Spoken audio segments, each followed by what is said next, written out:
Ritual terlarang desa hilang di Jawa Tengah, pendaki ditemukan tanpa nyawa. Jejak bayang di lembah sepi. Kabut pagi menyelimuti lereng Gunung Gembul Merah, sebuah gunung terpencil di jantung Jawa Tengah yang namanya nyaris tak tercatat di peta resmi. Hanya segelintir pendaki nekat yang pernah mendaki hingga puncaknya, sebab kabarnya di sanalah terletak sebuah desa misterius yang telah hilang bertahun-tahun lalu. Mereka adalah 5 sahabat: Raka si fotografer alam, Indah sang pendaki berpengalaman, Tama si pemuda berjiwa arkeolog, Ayu yang penasaran pada mitos-mitos lokal, dan Dedi yang baru pertama kali ikut pendakian. Rombongan itu tiba di pos terakhir pada dini hari, di mana papan kayu reot bertuliskan, "Selamat datang di Desa Karangwangi, tetap pada jalur." Namun, jalur itu justru lenyap di tikungan ke-13, digantikan oleh jejak setapak samar dan ranting-ranting patah. Hawa dingin menusuk, meski suhu belum turun drastis. Suara desir angin di pepohonan pinus terdengar seperti bisikan, "Jangan ke sana." Jejak menuju desa hilang. Mereka memutuskan untuk mengikuti jejak setapak itu. Indah, yang paling berpengalaman, memimpin sambil menyalakan senter kepala. Raka sibuk memotret panorama berkabut, namun tiba-tiba gambarnya tampak kabur seakan bayangan hitam melintas di depan lensa. "Aneh," gumamnya. "Seperti ada sosok." Tama menemukan sepotong kain lurik kusam tersangkut di ranting. "Kain apa ini? Mirip kain-kain kafan." Senyum dingin terbit di wajahnya. Ayu merinding, lalu berbisik, "Konon di lereng ini dulu penduduk desa melakukan ritual mengusir makhluk halus. Tapi ritual itu dilarang, dan desa itu pun hilang." Dedi, yang semula antusias, mulai ragu. Hutan di sekeliling mereka sunyi, burung enggan berkicau, serangga seolah hilang. Hanya hembusan angin dan desah pepohonan. Jam menunjukkan pukul 4.37 waktu Indonesia Barat. Matahari seharusnya mulai muncul, namun di ufuk timur, hanya kelabu pekat. Penemuan pusara tua. Setelah berjalan sekitar 2 jam, mereka tiba di sebuah lapangan kecil. Di tengah lapangan terdapat 4 buah tugu batu berpahat simbol lingkaran dan garis vertikal seperti huruf T terbalik dikelilingi ilalang tinggi. Raka memotretnya, lalu ternganga. "Lihat ini." Di foto, permukaan batu dipenuhi noda merah kering yang menyerupai bekas darah. Tama mendekat, meraba pahatan. Udara di sekitarnya tiba-tiba mencekam dingin. "Ada sisa ritual di sini," ujarnya lirih. "Mungkin korban." Belum sempat selesai bicara, mereka mendengar gemerisik di semak dekat tugu paling ujung. Sesosok manusia muncul berlumuran tanah dan darah kering, berdiri terpaku sambil menatap mereka dengan mata sayu. Ayu menjerit. Sosok itu terhuyung maju, lalu rubuh, tanpa suara. Dedi berlari menolong, namun saat didekati, sosok itu telah lenyap. Hanya tergeletak tas ransel robek, selembar peta tua, dan sepotong kayu tajam berlumuran darah. Di lantai tanah, terdapat jejak kaki telanjang yang memudar ke hutan gelap. Mereka saling pandang. "Siapa dia? Dari mana datang?" gumam Indah. Tak ada jawaban, hanya bisikan angin dan bayang-bayang pepohonan. Misteri peta tua. Di dalam tas ransel ditemukan sebuah peta tulisan tangan berbahasa Jawa kuno, memperlihatkan denah desa kecil di lembah, dikelilingi sungai berbelok. Di sudut peta tertera tulisan, "Ritual pamungkas, barang siapa membangkitkan, jiwa terakhir menjadi tumbal." Raka memotret peta itu, memperbesar tulisan. "Kalian tahu arti pamungkas?" tanyanya. Tama bergumam, "Pamungkas sama dengan penutup, puncak. Ritual untuk menutup gerbang gaib." Ayu semakin ketakutan. Artinya, ada yang mencoba membangkitkan sesuatu. Dan mungkin, kita ikut terjebak di dalamnya. Langit kian mendung. Cahaya senter mereka bergoyang tak menentu. Tiba-tiba terdengar dentuman kayu seperti pintu kayu tua dibanting dari jauh. Raka mengangkat kamera, mencari sumber suara. Hanya pepohonan hitam. Namun di kejauhan, samar-samar, tampak sekumpulan batu tersusun memanjang, seperti gerbang kuno terbengkalai. Malam di antara bayang. Mereka memutuskan bermalam di situ, menyalakan api unggun kecil. Dedi bertugas menjaga. Indah dan Tama mencoba membaca peta. Ayu dan Raka menyiapkan makanan instan. Bau tanah lembab dan aroma hangus kayu membaur. Sesekali, suara jeritan burung hantu memecah kesunyian. Pada tengah malam, Dedi terbangun oleh sesuatu yang dingin menyentuh pahanya. Ia membuka mata tak terlihat apa-apa. Namun senter indah di pojok unggun tiba-tiba padam. Seketika, dunia gelap gulita.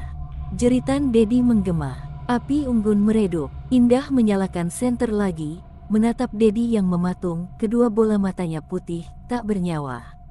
Dedi terjatuh, punggung menembus tanah seperti terperosok. Tangan Indah meraih lengan Dedi dingin seperti es. "Tolong, bangun," bisik Indah terisak. Tapi Dedi tak bergerak. Di dada kirinya, terdapat simbol lingkaran dan garis vertikal yang sama dengan pahatan tugu. Darah merembes, menetes ke tanah liat. Ayu berteriak histeris. Tama merangkak keluar lingkaran api, memeriksa nadi Dedi tak ada. Raka memotret Dedi. Dalam kilatan flash, di sekeliling tubuh Dedi tampak bayangan-bayangan samar wajah-wajah mengerikan menatap mereka dari kegelapan. Akhir malam, awal teror. Indah menarik napas panjang, berusaha tenang. "Kita tak bisa di sini.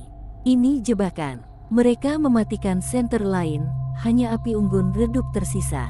Ayu menjerit lagi, ada sesuatu bergerak di luar lingkaran api. Siluet tinggi, ramping, melintas cepat di antara pohon. Suara ranting patah. Bayangan itu muncul di tepi lingkaran api, tubuhnya kurus, wajahnya tertutup kain lusuh, hanya mata merah menyala tampak. Ia mengangkat tangan panjang, menunjuk ke arah peta yang tergeletak di tanah. Tama gugup, meraih peta. Angin kencang tiba-tiba menerpa, memadamkan api unggun. Jeritan mereka terhenti. Gelap total. Hanya suara napas berat dan detak jantung yang bergema di telinga. Ketika Indah menyalakan senter lagi, Dedi hilang. Lingkaran api sudah mati, abu beterbangan. Jejak kaki basah menuju hutan. Peta tercecer, berkibar di tanah.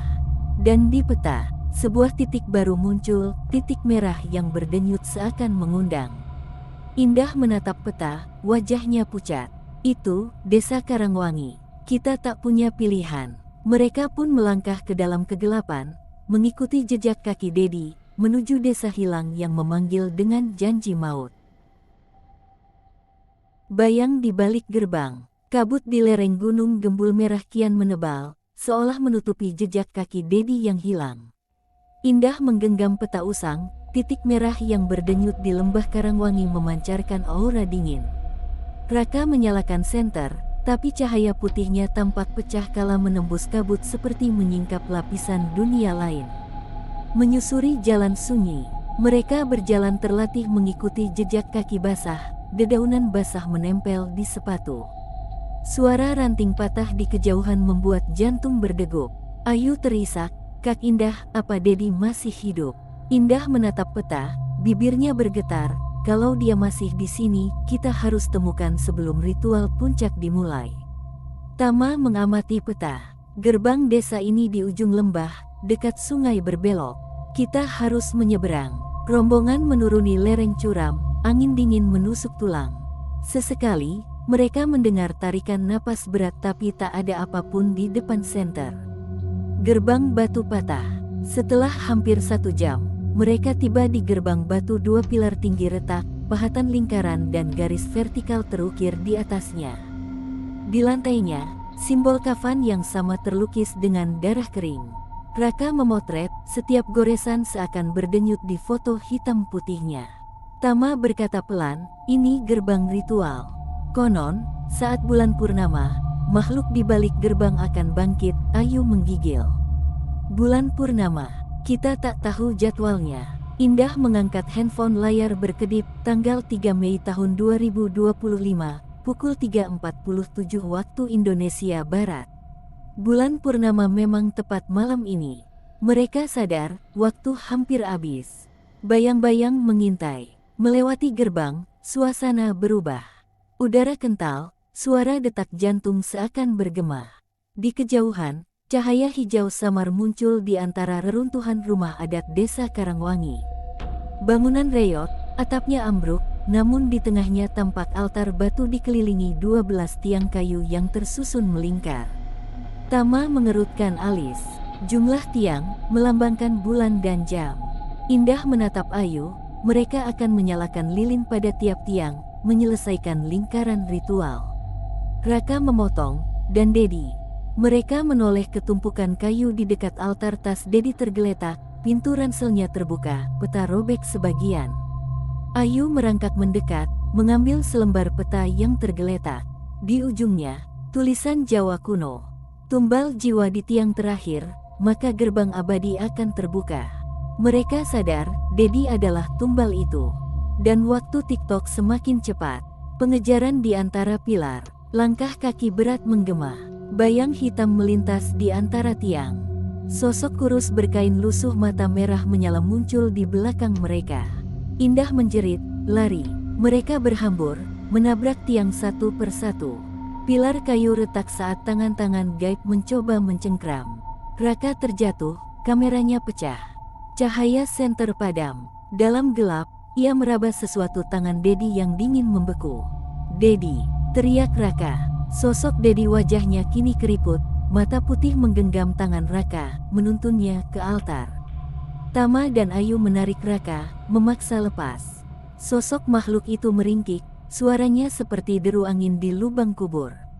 Indah menembakkan sinar senter membidik makhluk itu.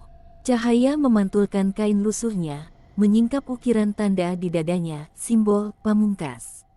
Konfrontasi di altar. Mereka mencapai altar. Di permukaannya, terdapat lekukan untuk meletakkan tubuh. Darah masih mengering. Tama membaca bisikan mantra dari peta. "Pangku jiwa, palek tiang, bukalah pintu gaib." Makhluk itu melompat ke puncak altar, membuka mulut seakan menyerap energi bulan. Suara jeritan Dedi bergema, "Tolong kami, bebaskan kami." Raka meraih potongan kayu tajam yang ditemukannya. "Ini senjataku," teriaknya, lalu menikam tiang kayu di samping altar memecahkan salah satu pilar. Teriakan makhluk meraung, kawanan bayang-bayang terlontar ke udara, melayang di atas 12 tiang.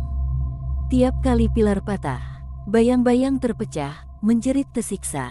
Pilar ke-11 runtuh, dan waktu berhenti sejenak. Bulan di langit seolah pudar. Pengorbanan terakhir, hanya satu pilar tersisa. Di sanalah Dedi terbaring, jiwanya terperangkap. Indah menatap Dedi, air mata menetes. "Maaf, kawan, ini satu-satunya cara." Ayu menangis, memeluk Dedi. Makhluk berkain lusuh menatap mereka, menahan napas. Indah meraih kayu tajam, berjalan ke tiang terakhir. Raka menahan tangannya. "Apa yang kau lakukan?" Indah menatap sesama sahabat. "Jika kita tak hancurkan pilar ini, jiwa Dedi akan terkunci selamanya, dan gerbang gaib terbuka sempurna. Kita harus pilih."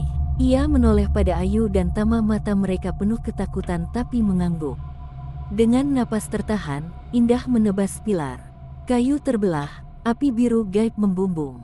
Teriakan makhluk memecah kesunyian, suaranya bagai ribuan tulang patah. Pilar roboh, menghantam altar, memecah lingkaran darah. Cahaya hijau memancar, lalu meredup seolah desa itu menahan napas terakhir. Kebebasan dan pengakhiran. Saat cahaya padam, mereka tergeletak di tanah lembab. Dedi terbangun, matanya normal, ia terisak memeluk mereka. "Aku, di mana?" gumamnya. Ayu menjawab, "Kita di luar gerbang." Ritual selesai. Rombongan merangkak keluar reruntuhan, kabut perlahan menghilang, suara burung kembali berkicau. Mereka tak menoleh ke belakang. Saat sampai di gerbang batu, pilar yang retak kini sirna, hanya fondasi kosong. Peta usang terbang, hanyut di angin. Tama berbisik, Karangwangi sudah kembali ke alamnya. Indah memandangi matahari terbit di ufuk timur, sinar oranye menembus sisa kabut. Di pos pendakian, mereka ditemukan oleh tim evakuasi. Raka memperlihatkan foto-foto tugu berlumuran darah, bayang-bayang di pepohonan, dan wujud Dedi di altar. Semua nampak seperti mimpi buruk. Mereka bercerita apa adanya, namun tak ada yang percaya tentang makhluk gaib dan ritual terlarang.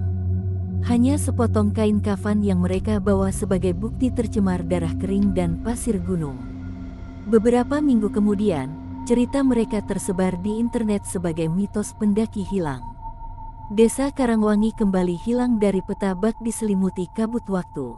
Raka, Indah, Tama, Ayu, dan Dedi bersumpah tak akan kembali. Namun di malam purnama, sesekali mereka terbangun oleh bisikan angin. Ritual pamungkas belum benar-benar usai. Dan sesosok bayang kurus berkain lusuh itu terkadang menampakkan diri di ujung dermaga mimpi mereka, mengingatkan bahwa antara dunia dan kegelapan hanya seutas peta dan dentuman jantung yang memisahkan.